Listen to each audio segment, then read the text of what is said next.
You know, we're not the team we were that was 31-3 and a 1 seed. The team on the floor tonight is not a 1 seed.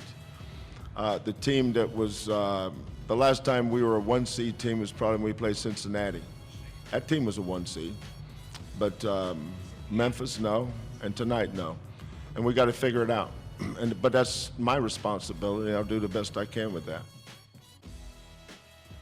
That's the voice of Houston Cougars head coach Kelvin Sampson after, I'll say it, an embarrassing 63-52 first-round win yesterday over a directional Kentucky school.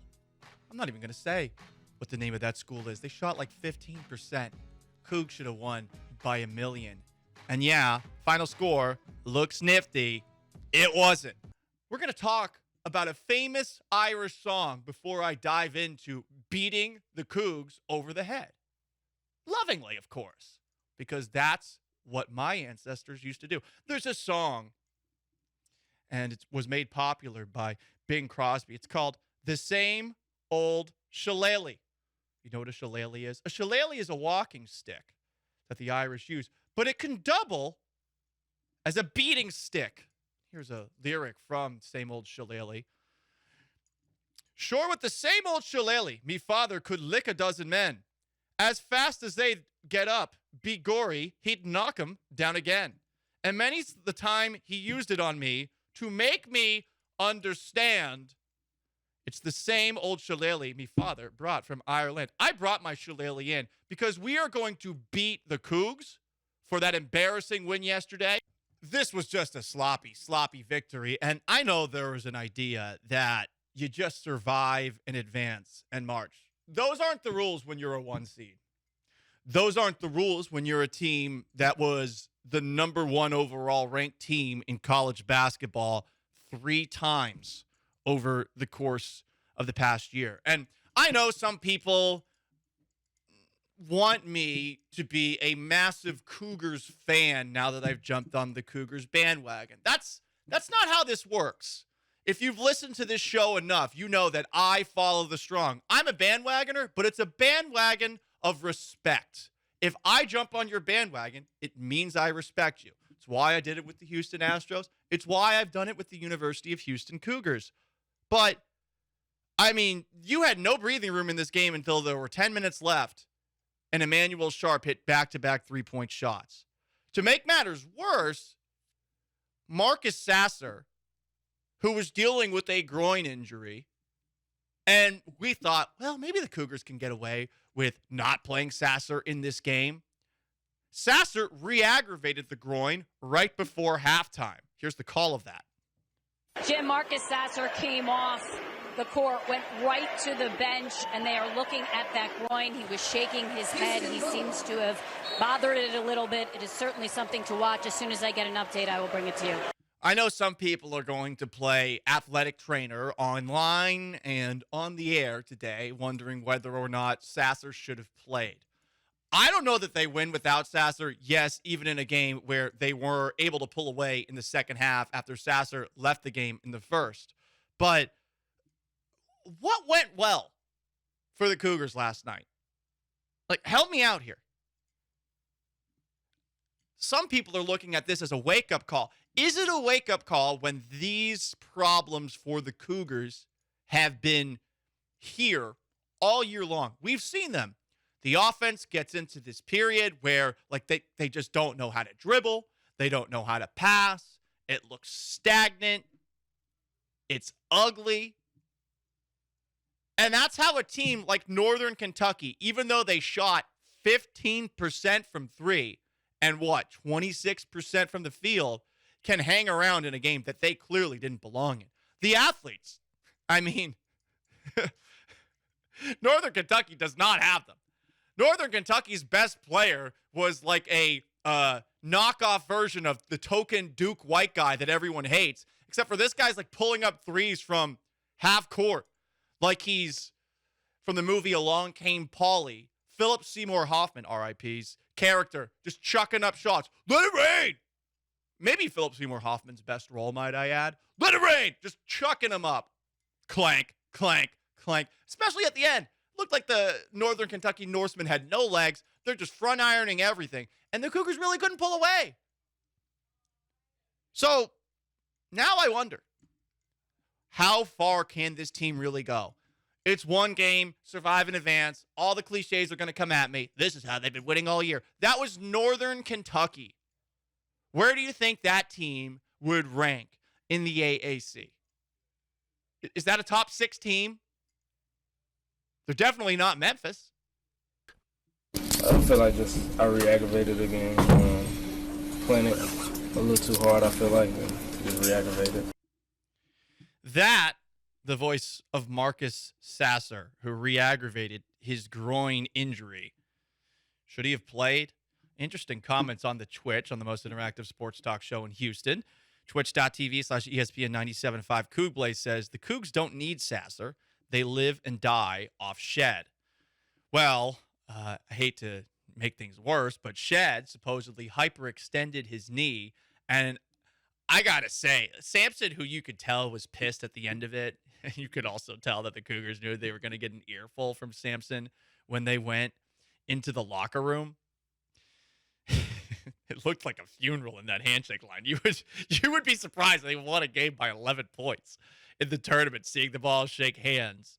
But Shed, not only did he hyperextend his knee, at the end of the game, Sampson just says, yeah, that's probably the worst Shed's ever played. I'm like, oh, great. Awesome. They're turning the ball over 17 times against, I don't know, direction Kentucky, because I refuse to acknowledge their direction. They're the 16 seed. We have standards. That should have not even been a speed bump. And it was a lot of bumps. Not the quality kind, if you get my drift. I'm talking about like the speed. No, I'm not talking about that, Joe. I'm just making sure, Paul. I'm talking about the speed bumps that are like not going to destroy your car. Oh, yeah, I missed those. Yeah, there's a lot of those in my neighborhood. Yeah, we got them in my apartment complex. They're massive. Can you see the speed bumps? Oh, you can see. They're huge. There's a lot of speed bumps in Houston that you cannot see. Oh, it's like, surprise, mother bleeper, you're going to lose your suspension. Yeah, your car's going flying. Yeah. You're getting airborne. Right. And sadly, the Nissan Sentra, the Galantmobile, it's not meant to go airborne. This isn't, one of those Dodge Chargers that we see out there with the paper license plate. So you're saying your car doesn't belong in Gone in 60 Seconds? No, it doesn't. Unless we soup it up with a little nitro or something like that. You watched that one, right? I have not watched Gone in 60 Seconds all the way through. Paul, I thought you gave up. I gave up watching movies without Nick Cage for Lent. I'm sorry I'm pointing at you with my shillelagh in a rather aggressive tone. Just, this is just trying to keep the same energy. Because I'm mad. I'm mad about the Cougars yesterday. Sasser's groin injury is concerning. The hyperextended knee is concerning. Pretty much everything is concerning about the Cougars going forward. Some more comments. King of all Twitch. Sasser is a detriment now. Sit his ass. Dr. Dre on 290. Honestly, they should have sat Sasser. Did Sasser hold them back? I mean, the best part of yesterday was when Emmanuel Sharp came off the bench, and both for Shed and for Sasser delivered immediately. I mean, the only time that game felt like, oh, this is how this game's supposed to feel, is this little sequence. And Joe George, do we have the play-by-play of this? This is when Emmanuel comes in, hits a couple of threes, and you're like, oh, yeah, the Cougs are a 1 seed. Here's Sharp. And the freshman hits a 3. That's his game. Nice find on the opposite side. Going to dive to it. There you go. Mark with a cut. Opens it up for Sharp. Can he do it again? Yes, he can. Nice fill and replace. Freshman out of Tampa suddenly has opened this to a 9-point lead. I'm curious as to how they use Sharp the rest of the tournament, because he's clearly earned more playing time. And if Shed and Sasser aren't 100%, even more so a reason to play him more. But how will he fare against an Auburn team? And this is what is a bit frustrating about the Cougs' second-round game tomorrow. It's that you're playing in Birmingham against Auburn. There weren't many people in the stands for that Cougs Northern Kentucky game. I don't know how it's going to go, and I don't think that home court advantage is really that big of a deal. But it's not like the Cougars have played in front of a lot of hostile crowds this year. Memphis is really the only one that I can think of in the, what was it, the second to last game of the regular season or so, third to last game of the regular season. All right, guys. Look, the Cougars won. Survive in advance. I know there's some people out there that are probably mad that I'm criticizing the Cougs. Come on, we got to hold them to the same standard that we hold the Houston Astros to. I think a lot of people subscribe to the idea that there are wake-up calls in sports. There are some who are like, it's actually good to not have an undefeated record, which is the most anti-competitive thing I've ever heard because, well, you got it out of your system. No, I'm still mad the Astros didn't go perfect during the postseason last year. Can't even sweep the Phillies. The Mariners are better. The Yankees are better. Can't sweep the Phillies. See? Lighting the fire underneath the Astros. Got to get that first baseball repeat since, what, the late 1990s with the New York Yankees three-peat. But anyway, if you're the Cougars coming out of this game, does this wake you up? Because I'd argue that both games against Memphis were wake-up calls, including the one that they won, where they had Marcus Sasser the whole game, and he wasn't missing it. And you've had a couple of wake-up calls in a row now. That regular season finale game against Memphis. Memphis is a good team. It's a good matchup for the Cougars. Don't get me wrong. I'm not acting like that was a bad win. They finally swept Memphis for the first time ever in the regular season. So you got to give them some credit for being able to do that, given how hard it's been for the Cougs to do that historically. And obviously, both of their places in the grand scheme of basketball has changed. Maybe Memphis is on the way back up to where they used to be, but that was really impressive what the Cougars did. But it wasn't like that game against Memphis towards the end of the regular season was easy. I mean, shoot, you won it on a last-second buzzer beater. That's what's tough, Paul. I just feel like that's who they are.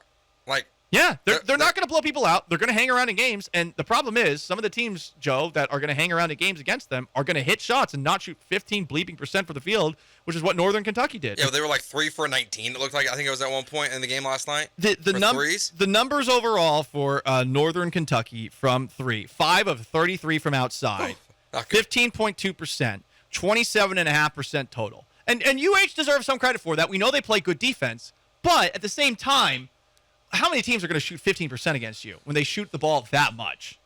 Clearly, they felt they had good looks. They were short ironing a lot of those shots too. That's a tie game against any program that's not a 16 seed, I think, going into overtime. And who knows what happens there with Marcus Sasser's groin messed up and with Jamal Shedd's knee hyperextended.